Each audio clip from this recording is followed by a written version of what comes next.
नमस्कार दोस्तों, इन्फोवैक्स में मैं रोशन मैथिला आपका स्वागत करता हूं। दोस्तों आज हम बात करेंगे लोन के बारे में कि लोन हम कैसे लें। लेकिन लोन हम कैसे लेने से पहले ज़रूरी है दोस्त कि हम लोन के बारे में जानें कि लोन होता क्या है, लोन के टाइप्स क्या होते हैं और लोन के कैटेगरीज क्या है। होता क्या है कि कई बार अगर हम बैंक में जाते हैं दोस्त, तो वहाँ पे हम बोलते हैं कि सर मुझे लोन चाहिए, और वो बोलते हैं कि कौन सा लोन चाहिए। बैंकर्स जो होते हैं वो आपसे पूछते हैं कि कौन सा लोन चाहिए, और आप उस टाइम डिस्क्राइब ही नहीं कर पाते हो कि आपको कौन सा लोन चाहिए। तो पूरे वीडियो को दोस्तों देखिए, और बेसिकली लोन का हम पूरा एक सीरीज लाने वाले हैं जिसमें हम आपको बताएंगे कि कब कब हमें किस किस टाइप के लोन के लिए अप्लाई करना चाहिए। अगर आप छोटे उद्योगपति हैं, छोटे इंटरप्रेन्योर हैं, तो आपको कौन सा लोन लेना चाहिए। अगर आप एमएसएमई के अंदर में आते हैं तो आपको कौन सा लोन लेना चाहिए, कौन सा लोन आपके लिए ज़्यादा सुटेबल होगा। तो पूरा इसका एक हम सीरीज बनाएंगे दोस्त। तो इसीलिए आप पूरे हमारे चैनल को सब्सक्राइब कर लीजिए और पूरे वीडियो को जरूर देखिए, ताकि अभी हम बात जो कर रहे हैं लोन के बारे में कि लोन के टाइप्स क्या होते हैं, लोन की कैटेगरीज क्या है, तो आप इसको प्रॉपर समझ सकें। चलिए हम अपने टॉपिक पे आते हैं दोस्त। सबसे पहला चीज हम आते हैं लोन के कैटेगरीज के बारे में। There are two type of categories. Loan के दो कैटेगरीज है। अब बोले कि सर कौन कौन कैटेगरीज है, तो सर पहला कैटेगरी जो आता है वो आता है सिक्योर्ड कैटेगरीज, और दूसरा जो आता है दोस्त वो होता है अनसिक्योर्ड कैटेगरीज। तो आप बोलेंगे सर सिक्योर्ड कैटेगरीज क्या है, हम इसका पहले बात कर ले। सिक्योरिटी का मतलब क्या होता है दोस्त, आप बताइए। सिक्योरिटी का मतलब होता है ऐसा लोन जिसके अगेंस्ट हमें सरकार को, हमें बैंक को कुछ देना पड़े। आप बोलेंगे देना पड़े मतलब बैंक हमको बोलती है कि मैं तो आपको लोन दूंगा, लेकिन अगर आप मुझे लोन वापस नहीं करेंगे तो मुझे तो कुछ चाहिए ना, जिसको बेच करके आगे मैं अपने लोन अमाउंट को रिकवर कर सकूं। तो इसे हम लोग बोलते हैं सिक्योर्ड लोन। यानी जब हम लोन लेने जाते हैं और बैंक को कुछ देते हैं, ठीक है, बैंक को हम अपना एसेट दे देते हैं, लैंड रहता है तो लैंड दे देते हैं, या फिर कोई और चीज़ सिक्योरिटी के रूप में दे देते हैं, कोई गारंटी दे देते हैं, तो हम इसको सिक्योर्ड लोन की कैटेगरीज में रखते हैं कि ये हमारा जो लोन है वो सिक्योर्ड लोन की कैटेगरीज में। दूसरा दोस्त होता है अनसिक्योर्ड लोन। आप बोलेंगे कि सर अनसिक्योर्ड लोन क्या होता है। अनसिक्योर्ड लोन का मतलब होता है दोस्त जिसके बदले हमें कुछ भी बैंक को देने की जरूरत ना हो। कुछ भी देने का मतलब होता है कि हम बैंक को लोन लेने के अगेंस्ट कोई भी प्रॉपर्टी ना दे, कोई भी असेट अटैच ना करे, कोई गारंटी ना दे। तो इस टाइप का जो लोन दोस्त होता है वो अनसिक्योर्ड लोन होता है। बेसिकली ये लोन उस टाइम दिया जाता है जब बैंक के साथ आपका रिलेशन ज़्यादा बढ़िया रहता है, आपका क्रेडिट बढ़िया है बैंक के नज़र में, तो उस टाइम में वो अनसिक्योर्ड लोन भी इशू करते हैं। अब आते हैं दोस्त टाइप्स ऑफ लोन के बारे में। टाइप्स ऑफ लोन के बारे में जब दोस्त हम आएंगे तो बेसिकली जो ज़्यादा मोस्ट प्रोबेबली है वो दो टाइप्स के लोन होते हैं। पहला लोन होता है दोस्त पर्सनल लोन, और दूसरा जो लोन होता है वो बिजनेस लोन। सबसे पहले हम लोग बात करते हैं कि पर्सनल लोन। पर्सनली हम लोग को कब कब पैसे की ज़रूरत होती है, कब कब पर्सनली हम पैसे लेते हैं बैंक से लोन के रूप में। तो दोस्त सबसे पहले इसमें आता है एजुकेशन। ठीक है, एजुकेशन लोन के केस में क्या होता है कि हमें अपने बच्चों को मान लो पढ़ाना है, अच्छा शिक्षा देना है, लेकिन जो इंस्टीट्यूट में हम उसका एडमिशन करवा रहे हैं या जो कोर्स में एडमिशन करवा रहे हैं उस कोर्स की बहुत सारे फीस हैं, बहुत पैसे हैं। उतना पैसा तो आप दे नहीं पाएंगे, तो या उतना पैसा आपके पास में ना हो सकता है। तो उस केस में आप क्या करते हैं कि आप बैंक के पास में जाते हैं और बोलते हैं कि सर मुझे एक लोन दीजिए इस कोर्स के लिए, और इसका लॉक इन पीरियड होता है। जैसे ही कोर्स खत्म हो जाएगा बैंक उसके बाद उसका इंस्टॉलमेंट लेना शुरू कर देता है। तो इसको हम लोग बोलते हैं एजुकेशन लोन। अब बच्चा मान लो एजुकेट हो गया, पढ़ लिख लिया, पढ़ लिखने के बाद क्या होगा, वो नौकरी करेगा तो अब उसको क्या एक रिक्वायरमेंट आ जाती है कि सर घर खरीदना है। तो घर खरीदने के लिए जो सर लोन हम लेते हैं उसे ही हम लोग कहते हैं होम लोन। ठीक है, तो मान लो हमें एक फ्लैट परचेज करना है या कोई घर कंस्ट्रक्ट करवाना है, तो हम बैंक के पास में जाते हैं और उन्हें बोलते हैं कि सर हमें एक घर कंस्ट्रक्शन करवाना है, या हमने सर एक फ्लैट देख रखी है उस फ्लैट को परचेज करना है, तो हमें आप एक लोन दे दीजिए। तो इस लोन को दोस्त हम लोग होम लोन कहते हैं। अब तीसरा कैटेगरीज क्या आ गया कि बच्चे के पास में घर भी हो गया, एजुकेट भी हो गया, तो घर भी हो गया। अब क्या करना है, उसको एक कार ही खरीदना है, एक कार खरीदना चाहता है अपना। तो दोस्त कार खरीदने के लिए जो हम लोन लेते हैं, कोई भी गाड़ी खरीदने के लिए जो हम लोन लेते हैं उसे हम लोग व्हीकल लोन कहते हैं, उसे ही हम लोग व्हीकल लोन कहते हैं। अब क्या हुआ, उसके पास में कार भी हो गया, घर भी हो गया, सब कुछ हो गया। ठीक है, अब क्या हुआ कि अचानक जैसे कोविड का सिचुएशन अभी आया और कोविड का सिचुएशन आ गया, अब आप परेशान हो गए कि भैया पैसे तो मेरे पास में है नहीं, तो अब हम क्या करें। तो चलो कोई पर्सनल लोन लेते हैं दोस्त। तो उस केस में क्या होता है कि हम जाकर के बैंक को बोलते हैं कि दोस्त मुझे पैसे की ज़रूरत है, तो आप मुझे एक पर्सनल लोन दीजिए, किसी चीज़ के लिए नहीं, बस ऐसे ही जो खर्चा मेरा होता है उस खर्चा को चलाने के लिए मुझे एक पर्सनल लोन दे दीजिए। तो उस केस में हम क्या करते हैं, बैंक से पर्सनल लोन ले लेते हैं। तो ये होता है पर्सनल लोन। ठीक है, ये सब सारे किस चीज़ में आ जाता है, पर्सनल लोन में आते हैं। ये पर्सनल लोन के ही सारे पार्ट्स थे जितने भी मैंने बताया आपको, home loan, vehicle loan, education loan, personal loan.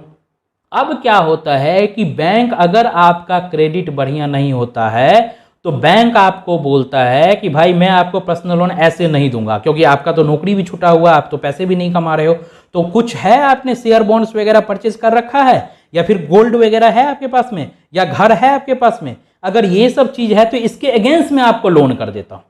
अब बोलेंगे इसके अगेंस्ट कैसे लोन देंगे? अरे भाई, अगर मान लो आपके पास में इंश्योरेंस है और इंश्योरेंस को आप तोड़ देंगे तो पैसा तो आपको मिलेगा, उससे आप अपना जो खर्चा है उसको संभाल सकते हैं। तो बैंक आपको बोलेगा कि आप इंश्योरेंस मत तोड़िए, इंश्योरेंस का कागज, बॉन्ड का कागज मेरे पास में दे दीजिए, और इसके अगेंस्ट हम आपको लोन कर देते हैं। उस लोन से अपना खर्चा चलाइए, जब आप पैसे कमाने लगेंगे तब आकर के मुझे दे दीजिएगा, अपना इंश्योरेंस और बॉन्ड लेके चले जाइएगा।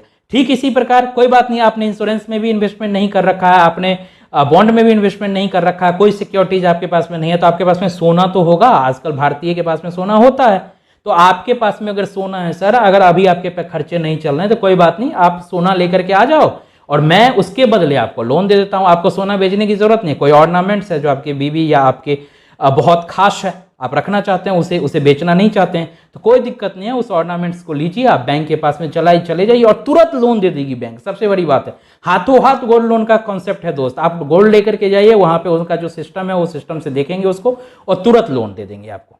तो गोल्ड लोन भी आप ले सकते हैं। मान लो उससे ज्यादा पैसे की जरूरत है, तो आपके पास में कोई प्रॉपर्टी है, मान लो आपने एक जो घर अभी खरीदा था होम लोन लेकर के, मान लो उस घर के 4-5 साल के किस्तें आपने दे दिया है और आप चाहते हैं कि थोड़ा और लोन ले लेते हैं इस पे, तो उसकी एलिजिबिलिटी बन जाती है। आप जाएंगे, बोलेंगे कि सर मेरे पास में तो प्रॉपर्टी है ही, इस प्रॉपर्टी को अगेंस्ट आप मुझे एक लोन दे दीजिए। तो ये सारे पर्सनल लोन हो जाते हैं। एक और इसमें बेनिफिट है, मैं आपको बताता हूं। इसमें एक और बेनिफिट क्या है कि अगर मान लीजिए बैंक के साथ हमारा रिलेशन बहुत बढ़िया है, बैंक हमें जानता है, हमारा क्रेडिट रेट बढ़िया है, जो क्रेडिट रेटिंग होती है, सिविल जिसको कहते हैं, वो हमारा बढ़िया है, तो कई बार हम अपने बैंक को एक एप्लीकेशन देते हैं कि सर मुझे कुछ ओवरड्राफ्ट दे दीजिए। तो ओवरड्राफ्ट का मतलब क्या होता है कि आपके अकाउंट्स में पैसे नहीं हैं, फिर भी बैंक आपको परमिशन देती है एक सैंक्शन लिमिट तक कि आप इतने पैसे अपने बैंक से निकाल सकते हैं। ज्यादा पैसे, मान लो आपके बैंक में 10,000 रुपए है सिर्फ, और आपको जरूरत हो गया 20-25 हजार रुपए का, और बैंक ने आपको एक सैंक्शन कर दिया ओवरड्राफ्ट का कि आप 1 लाख रुपए तक निकाल सकते हैं। तो दोस्त, अचानक अगर आपको पैसे की जरूरत होगी तो आपको किसी से मांगने की जरूरत नहीं है, आप जाइए अपने बैंक में, चेक डालिए, एटीएम से आप पैसे विड्रॉ कर सकते हैं। बाद में क्या होगा, जैसे पैसे आपके पास में आता है पैसा लौटा दीजिए, और जिस पीरियड के लिए आपने वो लोन अवेल किया है सिर्फ उसी पीरियड के लिए बैंक आपसे इंटरेस्ट लेगी।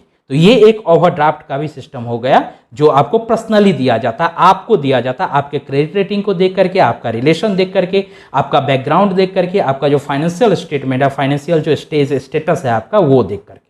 तो ये सारे पर्सनल लोन के पार्ट थे दोस्त। अब हम कहाँ आ जाते हैं, बिजनेस लोन पे। दोस्त, जब हम बिजनेस लोन पे आते हैं तो यहां भी हमें 2 टाइप्स मिल जाते हैं। अब बोलेंगे सर 2 टाइप्स क्या क्या मिल जाता है, एक तो टर्म लोन और एक वर्किंग कैपिटल। अब बोलेंगे सर टर्म लोन क्या होता है? दोस्त, कोई भी हम बिजनेस जब स्टार्ट करते हैं तो उसमें 2 टाइप्स के एसेट की जरूरत होती है। एक तो हमारा फिक्स एसेट, जो मशीन लगाएंगे, प्लांट लगाएंगे, लैंड लगाएंगे, या फिर कोई बड़ा सा बिल्डिंग कंस्ट्रक्ट कर रहे हैं तो इस चीज़ के लिए लोन लेते हैं, ये हैवी इन्वेस्टमेंट हो जाती है। और एक होता है कि बिजनेस को जो हम चलाएंगे तो उसके लिए हमें वर्किंग कैपिटल चाहिए। तो बैंक को जाकर के हम अप्रोच करते हैं कि बैंक हमें लोन दीजिए, कोई मशीन परचेज करना है इसलिए। तो बैंक बोलता है मशीन परचेज करना है, तो हाँ अच्छा चलिए ठीक है मैं आपको देता हूं। तो ये जो लोन होता है बेसिकली ये टर्म लोन होता है। अब बोलेंगे कि सर टर्म लोन क्या होता है? टर्म लोन का मतलब क्या होता है कि जिसका पेमेंट आपको तुरंत नहीं करना, जिसका पेमेंट आपको एक लंबे पीरियड में करना है, जैसे 5 साल में, 10 साल में, 8 साल में, 16 साल में, 12 साल में, वो बैंक आपको टाइम देगी कि जिस चीज़ के लिए आप लोन ले रहे हैं बेसिकली उसका क्या है, उसका लाइफ क्या है। अगर मान लो कोई मशीन आपने परचेज किया और उसका लाइफ 10 साल का है तो आपको टर्म लोन वो 8 साल 9 साल के लिए दे देगी। कोई बात नहीं, आप मशीन को यूज़ कीजिए और 8-9 साल में ये पैसे आप मुझे इंटरेस्ट के साथ EMI के रूप में चुका दीजिए। अब आप जब बैंक के पास में जाएंगे कि सर मुझे वर्किंग कैपिटल लोन लेना, वर्किंग कैपिटल बेसिकली होता है क्या दोस्त, वर्किंग कैपिटल जो होता है उसका आदान प्रदान चला रहता है। कभी बैंक जो अभी आपके पास में ज़्यादा हो जाए, कभी उधारी ज़्यादा लग गया तो आपके पास में कम हो जाएगा। तो ये क्या होता है, कभी स्टॉक आपने परचेज कर लिया तो कम हो जाएगा, कभी स्टॉक आपने परचेज नहीं किया है तो आपके पास में ज़्यादा है। तो ये आते जाते पैसा होता है। तो बैंक भी आपको इसी प्रकार का एक लोन मुहैया करवा देती है जिसको हम लोग बोलते हैं CC limit, cash credit limit. Basically इसको शॉर्ट फॉर्म में बोला जाता है सीसी लिमिट, और इसका फुल नेम जो है वो है कैश क्रेडिट लिमिट।